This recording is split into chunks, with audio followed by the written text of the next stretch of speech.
प्यारे दोस्तों, क्या हालचाल। आई होप कि आप सभी बढ़िया होंगे। आपकी बोर्ड एग्जाम 2024 की तैयारी भी काफ़ी अच्छी तरह से चल रही होगी। तो आज के इस वीडियो में बच्चों हम झारखंड बोर्ड परीक्षा 2024 के लिए इम्पोर्टेंट मॉडल सेट 3 करने वाले हैं। इससे पहले मैंने आप सभी को मॉडल सेट 1 मॉडल सेट 2 करवा दिया है। आज हम इस वीडियो के अंदर 12th फिजिक्स का ये मॉडल सेट करने वाले हैं, जो काफ़ी ज़्यादा इम्पोर्टेंट होगा बोर्ड एग्जाम 2024 के लिए। प्लीज़ चैनल को सब्सक्राइब और वीडियो को शेयर जरूर कर दीजिएगा यदि आपको ये मॉडल सेट का सॉल्यूशन शानदार ज़बरदस्त लगे तो देखिए बच्चों, ये आपका जो पेपर है मॉडल सेट, ये आपको एनुअल एग्जाम 2024 में देखने को मिलेगा। इसके अंदर हम टर्म 1 यानी कि हम एमसीक्यू टाइप क्वेश्चनों को करेंगे, जो आपका फिजिक्स का होने वाला है कंपलसरी का। देखिए मैं आप सभी को बता, जो आपका एग्जाम होता है वो 1 घंटे 30 मिनट का होता है और जो नंबरिंग होती है वो 35 नंबर का आपका एग्जाम होता है। कुछ आपको सामान्य निर्देश दिए हुए हैं, ये भी पढ़ना दोस्तों काफ़ी ज़्यादा जरूरी हो जाता है, क्योंकि आप बोर्ड एग्जाम दे रहे हो। सावधानी पूर्वक सभी विवरण OMR आंसर शीट में भरने हैं। आप अपना पूरा हस्ताक्षर OMR उत्तर पृष्ठ में दी गई जगह पर ही करें। इस प्रश्न पुस्तिका में कुल 35 बहुविकल्पीय प्रश्न हैं। 35 ऑब्जेक्टिव क्वेश्चन है जिनका हम सॉल्यूशन देखने वाले हैं। हर एक ऑब्जेक्टिव क्वेश्चन 1 नंबर का होगा। सभी प्रश्न अनिवार्य है। प्रत्येक प्रश्न की अधिमान्यता 1 अंक की है। तो बच्चों स्टार्ट करते हैं। देखिए आज का पहला जो क्वेश्चन है आपका मॉडल सेट का, वो क्या है, दोनों में है, हिंदी और इंग्लिश में। कह रहा है निम्नलिखित में से कौन सा गुण विद्युत आवेश से संतुष्ट नहीं होता। मतलब आवेश के लिए कौन सा गुण गलत है, ये आपको बताना है। तो देखिए ऑप्शन, पहला ऑप्शन क्या है, कुल आवेश संरक्षण। बिल्कुल सही बात है, आवेश संरक्षण की पालना करता है। फिर भार की मात्रा, कितना है आवेश, 2 प्रकार के आवेश होते हैं, सही बात है। बल की वृत्तीय रेखा, तो बल के बारे में कोई जिक्र नहीं होता, इसीलिए आपका डी ऑप्शन बिल्कुल सही हो जाएगा। आगे कह रहा है आपसे निम्नलिखित में से कौन सा विद्युत आवेश संभव नहीं है। देखिए वो वाला आवेश संभव नहीं होता है जिसके अंदर इलेक्ट्रॉन की संख्या, मतलब n की जो संख्या होगी वो अपूर्ण संख्या होगी, मतलब एक कंप्लीट संख्या निकल कर नहीं आएगी। देखिए जो आपका पहला ऑप्शन है वो नहीं होगा, आपका तीसरा ऑप्शन भी नहीं होगा, आपका चौथा ऑप्शन भी नहीं होगा। तो आपका राइट आंसर हो जाएगा वो आपका बी ऑप्शन हो जाएगा। मतलब ये वाला जो आवेश है वो संभव है, क्योंकि जब इसको आप कैलकुलेट करते हो तो यहाँ से n की जो वैल्यू निकल कर आएगी वो एक पूर्ण संख्या में निकल कर आती है। मैं आप सभी को कैलकुलेट करके बता देता हूँ। देखिए फॉर्मूला होता है Q बराबर NE। n निकालना है तो फॉर्मूला बन जाएगा Q बटा में E। n बराबर Q का मान देखिए कितना है, 3.2 गुणा 10 टू पावर माइनस का 18 बटा E, मतलब होता है प्यारे बच्चों इलेक्ट्रॉन का आवेश 1.6 10 की घात माइनस 19 कूलम होता है। देखिए लीजिए 16 दूनी आपके हो जाएंगे 32 पॉइंट से पॉइंट हट जाएगा तो ऊपर आ जाएगा 2 आ जाएगा। अब देखिए 10 की घात जो माइनस की 19 है, आप इसको ऊपर ले जाते हो तो प्लस की बन जाएगी, और उसमें जब आप ऐड करते हो तो 10 की पावर 1 आएगी, मतलब n का मान आएगा 20, और जो क्या है पूर्ण संख्या है, इसीलिए आपका बी ऑप्शन बिल्कुल सही हो जाएगा। ये वाला आवेश आपका पॉसिबल है। तीसरा क्वेश्चन है, यदि किसी पिंड पर 1 नैनो कूलम आवेश है तो पिंड पर कितने इलेक्ट्रॉन मौजूद है। आवेश दिया हुआ है, इलेक्ट्रॉनों की संख्या आपसे पूछ रहा है। तो फॉर्मूला सेम है, Q बराबर NE। तो n बराबर हो जाएगा Q बटा में E। तो n बराबर Q का मान है 1 नैनो, नैनो हटेगा तो 10 की घात माइनस 9 आ जाएगा। इलेक्ट्रॉन का आवेश 1.6 10 की घात माइनस 19, तो n बराबर, तो देख लीजिए आप पावर ऊपर जाएगी तो ये हमारी प्लस की हो जाएगी, और इसमें जब जुड़ेगी तो 10 की घात 10 और बटा 1.6 आ जाएगा। बराबर में आप करोगे इसको तो देखिए आप इस पॉइंट को हटाते हो तो ऊपर 1 10 और चला जाएगा, मतलब 10 की पावर 11 बटे में क्या हो जाएगा 16। अब इसका आप कैसे करो कैलकुलेट, देखिए इसको आप तोड़ लीजिए, 10 की पावर 2 गुणा में 10 की पावर 9, तो 10 की पावर 2 तो हो जाएगा 100 बटे में 16 और 10 की पावर 9। तो 10 की पावर 9 तो कोई ऑप्शन है नहीं, भाग लगा दीजिए आप। देखिए 4 के पहाड़े से कट जाएगा ये, 4 दूनी 8, 4 पंजे 20 और 4 चौको 16 गुणा 10 की पावर 9। तो 4 छिंगी 24, 4 दूनी 8, 4 पंजे 20 और 10 की पावर 9, यानी 6.25 गुणा 10 की घात 9 कूलाम आपका आंसर इलेक्ट्रॉन संख्या होने वाली है। मतलब आप देखोगे तो कोई सा ऑप्शन नहीं है, तो ऑप्शन या तो आपका ये वाला ऑप्शन में 11 पावर ना होगा, 9 पावर हो, तो ये ऑप्शन आपका डी बिल्कुल सही हो जाएगा। मिसप्रिंट है, ऑप्शन सही कर लीजिएगा। देखते हैं अगला सवाल। देखिए अगला सवाल क्या है, किस पदार्थ की वैद्युत चालकता सबसे अधिक होती है, तांबा, एल्युमिनियम, लोहा या फिर चांदी की? तो याद रखिएगा सबसे ज्यादा होती है चांदी की। डी ऑप्शन आपका बिल्कुल सही आंसर हो जाएगा। अगला क्वेश्चन है, एक बिंदु आवेश Q को विद्युत क्षेत्र E में रखा गया है, आवेश द्वारा अनुभव किया गया बल होगा Q बटा E, QE, E बटा Q, 1 बटा में QE। हम सभी जानते हैं जो बल का फॉर्मूला होता है वो F बराबर में होता है QE, और Q का मान आपको कैपिटल दिया है तो कैपिटल Q मान लीजिए QE, तो इसलिए आपका बी ऑप्शन बिल्कुल सही हो जाएगा। अगला क्वेश्चन है हमारा 12वां, ओम का नियम तब मान्य होता है जब चालक का तापमान होता है।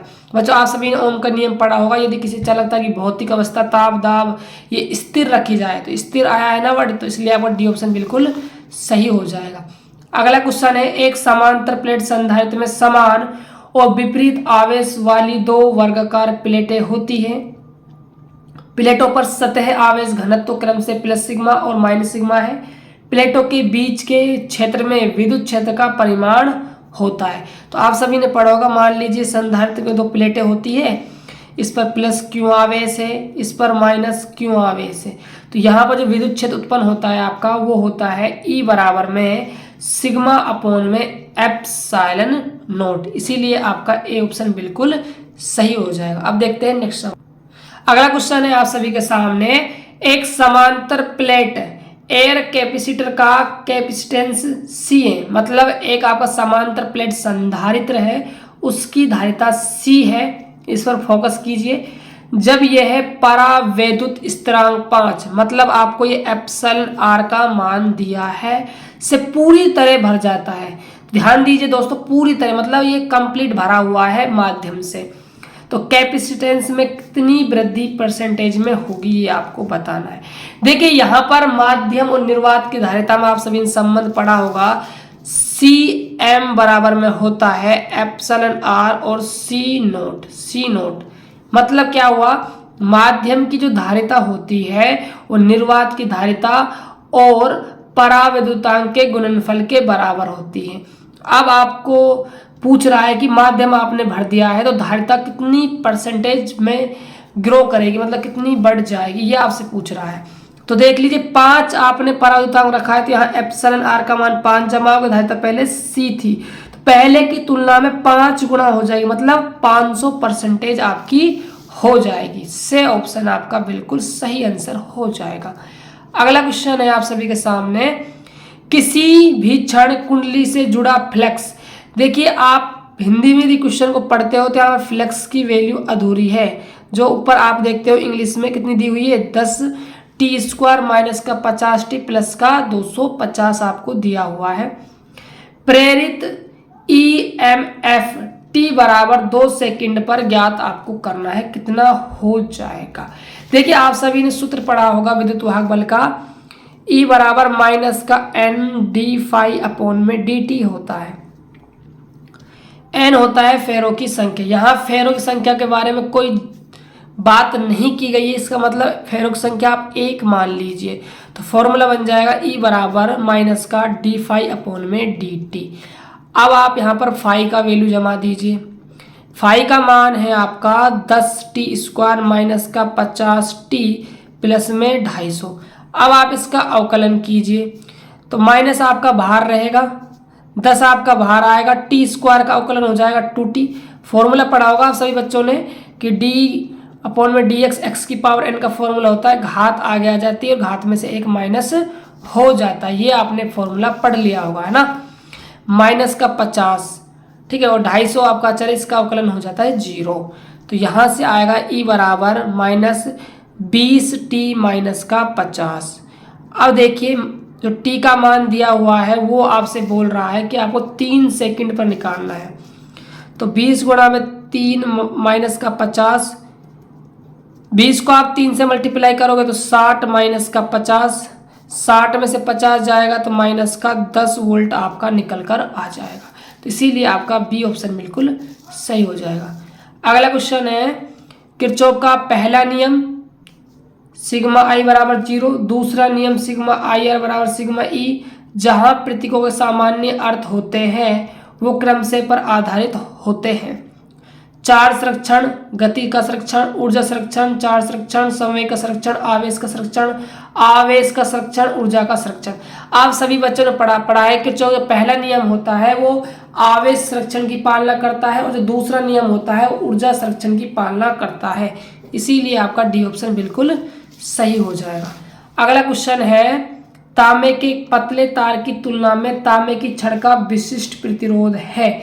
देखिए जो तार है आपका पतला वो भी आपका तांबे का है और जो आपकी छड़ है ना वो भी तांबे की है, मतलब पदार्थ चेंज नहीं हुआ तो इसका मतलब विशिष्ट प्रतिरोध भी नहीं बदलेगा, क्योंकि विशिष्ट प्रतिरोध जो होता है वो प्रकृति पर डिपेंड करता है, इसीलिए वही रहेगा। सी ऑप्शन आपका बिल्कुल सही हो जाएगा।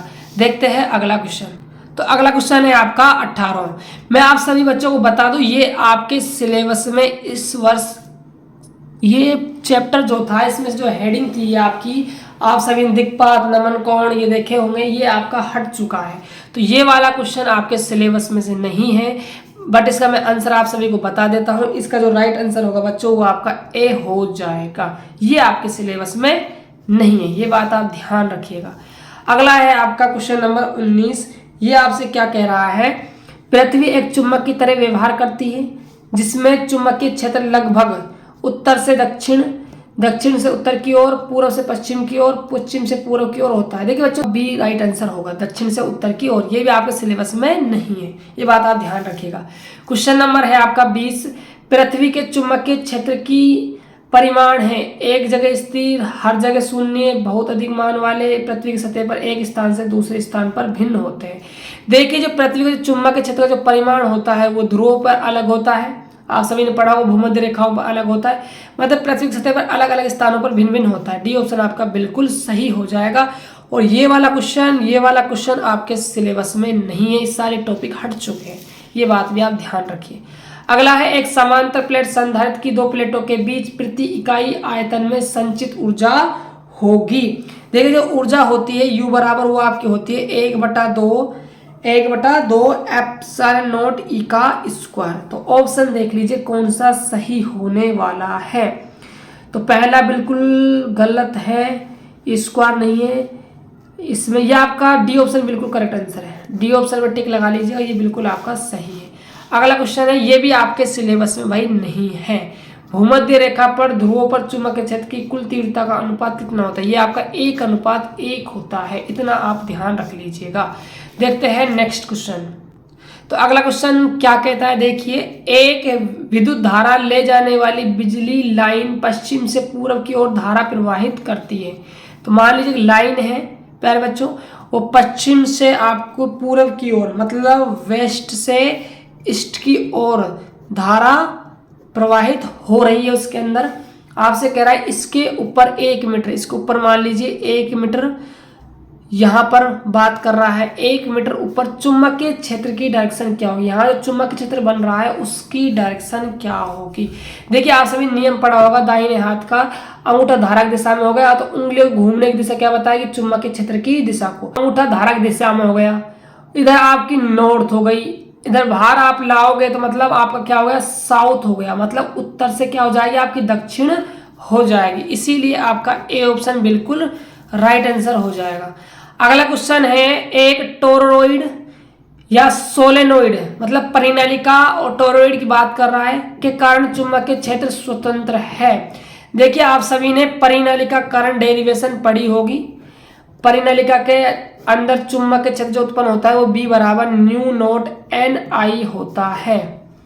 चुंबकीय क्षेत्र स्वतंत्र है। किससे ये स्वतंत्र है, मतलब कोई चीज इसमें जो काम नहीं आ रही वो आपको बतानी है। तो देखिए माध्यम पर डिपेंड करता है, जी हाँ बिल्कुल। एन मतलब फेरों की संख्या पर डिपेंड करता है। विद्युत धारा पर डिपेंड करता है, बिल्कुल करता है। सी मतलब त्रिज्या पर ये आपका डिपेंड नहीं करता, इसीलिए सी ऑप्शन आपका सही हो जाएगा। अगला क्वेश्चन है, एक आवेशित कण अपनी गति की दिशा के लंबवत निर्देशित चुंबकीय क्षेत्र के माध्यम से चलता है। एक कण है जो आपका क्या है, लंबवत गति कर रहा है। ये मान लीजिए पार्टिकल है जो आपका लंबवत गति कर रहा है। तो कण की निम्नलिखित में से कौन सी राशि नहीं बदलेगी, तो कौन सी राशि नहीं बदलेगी वो आपको बताना है। देखिए जब भी कोई पार्टिकल लंबवत गति करता है तो उसका जो वेग है वो हमेशा चेंज होता है, और जो संवेग होता है वो p बराबर mv होता है। मतलब आपका वेग चेंज हो रहा है तो आपका संवेग भी चेंज होगा, क्योंकि दोनों राशि कैसी है, ये सदिश राशियां है। इसीलिए आपका बी ऑप्शन बिल्कुल सही हो जाएगा, गति में कोई चेंज नहीं होगा। देखते हैं अब नेक्स्ट क्वेश्चन। तो अगला क्वेश्चन देखते हैं। तो क्वेश्चन नंबर आपका है 29। देखिए चुंबकीय क्षेत्र में धारावाही चालक पर बल अधिकतम होता है जब धारा और चुंबकीय क्षेत्र के बीच का कोण होता है।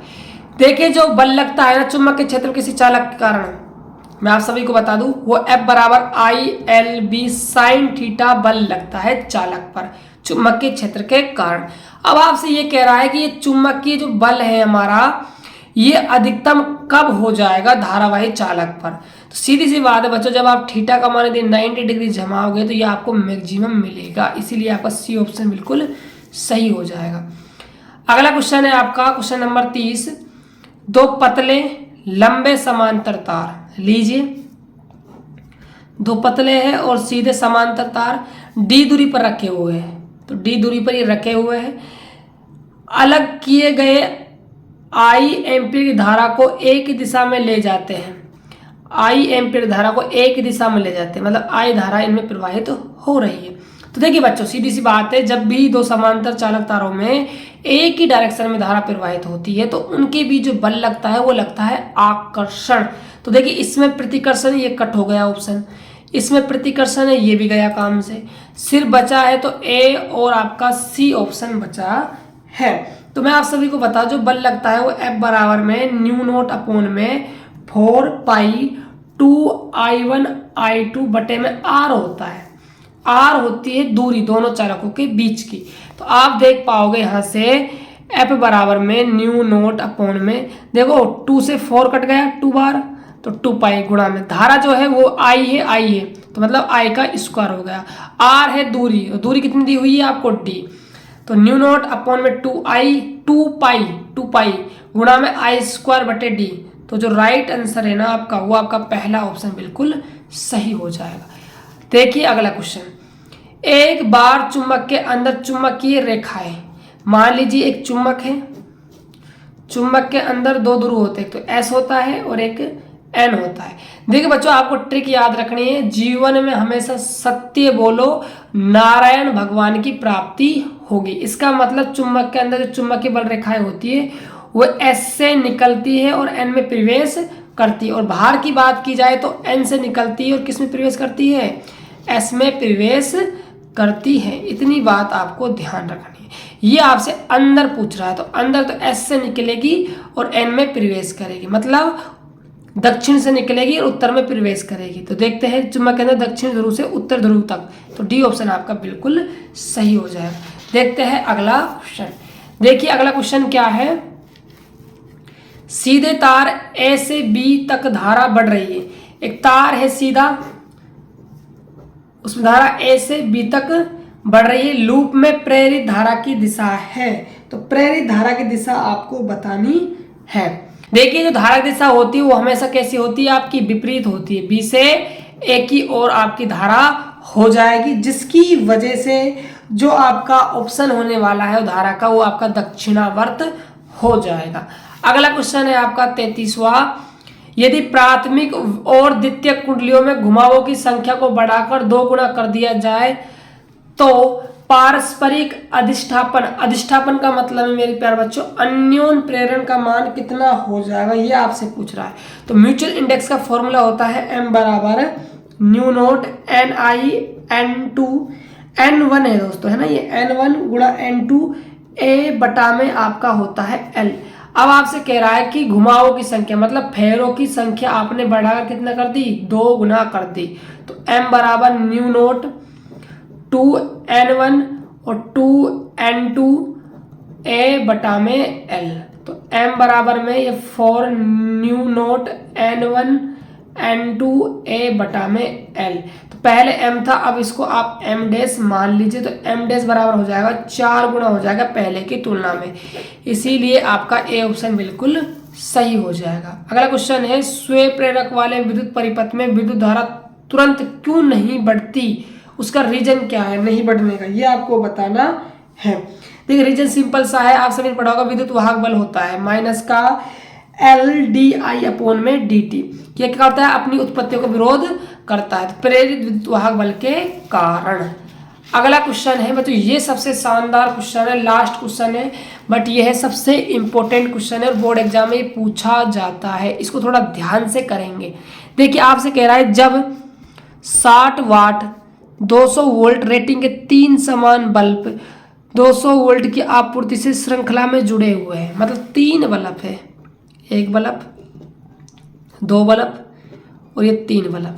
ये तीनों बल्ब जो है आपके वो श्रेणी क्रम में जुड़े हुए हैं और सप्लाई जो आ रही है वो 200 वोल्ट आ रही है और जो हर एक बल्ब है वो 60 वाट शक्ति का है और 200 वोल्ट का है, ठीक है। तो उनके द्वारा प्रयोग की गई शक्ति, तो आपको कुल शक्ति बतानी है परिपथ की कितनी हो जाएगी। देखिए सिंपल सा फॉर्मूला है, आप सभी ने पढ़ा होगा पावर का, P बराबर होता है B² बटे में I। तो आप क्या कीजिए, I नहीं दोस्तों R होगा, है ना, P बराबर B² बटे में R होता है। तो आप क्या कीजिए, हर एक बल्ब का पहले प्रतिरोध निकाल लीजिए। तो निकालेंगे कैसे, सुनिए ध्यान से। P मतलब पावर, कितनी पावर दी हुई बल्ब की 60 बराबर, B मतलब वोल्टेज, कितनी वोल्टेज का है 200, तो 200 स्क्वायर है तो 200 मल्टीप्लाई बटे में R। तो R का मान निकालना है तो 200 गुणा में 200 बटा में 60। देखिए ध्यान से, 1 0 से 1 0 गई, ये 2 से कटेगा 10 बार, ये 3 बार कट जाएगा, तो ऊपर आया 2000 बटे में 3 ओम, ठीक है। भाग आगे लगाओ तो पॉइंटों में जाएगा, आपको आगे भाग देना है नहीं। तो एक बल्ब का जो प्रतिरोध है वो 2000 बटे में 3 है, इसका भी 2000 बटे में 3 है, इसका भी और इसका भी। अब इस श्रेणी क्रम में जुड़े हुए हैं तो मैं कुल प्रतिरोध निकाल सकता हूं, RS बराबर R1 प्लस में R2 प्लस में R3। तो कितना आएगा देखिए, तो RS बराबर 2000 बटे में 3, यहाँ भी 2000 बटे में 3, यहाँ भी 2000 बटे में 3, यहाँ भी 2000 बटे में 3, कितनी बार है 3 बार, 3 से मल्टीप्लाई कर दिया, 3 से 3 गया, तो ये आपका आ गया 2000 ओम। तो ये कुल जो प्रतिरोध है इस परिपथ का वो 2000 ओम है। कितनी सप्लाई से जुड़े हुए हैं, ये 200 वोल्ट से जुड़े हुए हैं। शक्ति पूछ रहा, दोबारा आप P बराबर फॉर्मूला लगा दीजिए, V² बटे में R। तो V की वैल्यू कितनी है 200, तो 200 गुणा में 200, R का मान कितना है 2000। तो देखिए 2 0 से 2 0 गई, 1 0 से 1 0 गई, ये 2 से ये 2 गया, कितना आ जाएगा 20 वाट आपका निकल कर आ जाएगा। इसीलिए आपका ए ऑप्शन बिल्कुल सही आंसर हो जाएगा। तो ये था आपका मॉडल सेट नंबर 3 का सॉल्यूशन। तो दोस्तों आप जाते जाते ये जरूर बताना कि आपको ये वीडियो कैसे लगी। यदि वीडियो अच्छी लगी हो तो वीडियो को लाइक कर दीजिएगा, चैनल को सब्सक्राइब कर दीजिएगा और जितना हो सके अपने दोस्तों के पास शेयर भी कर दीजिएगा। और ध्यान रहे कि बेल आइकन घंटी को प्रेस कर लीजिए ताकि आने वाली वीडियो की नोटिफिकेशन आप सभी को मिल सके। और डिस्क्रिप्शन बॉक्स में व्हाट्सएप ग्रुप का लिंक दिया हुआ है, उसको भी ज्वाइन कर लीजिए क्योंकि इसका सोल्यूशन आपको वहाँ मिल जाएगा। तो मिलते हैं नेक्स्ट वीडियो में, तब तक के लिए जय हिंद जय भारत।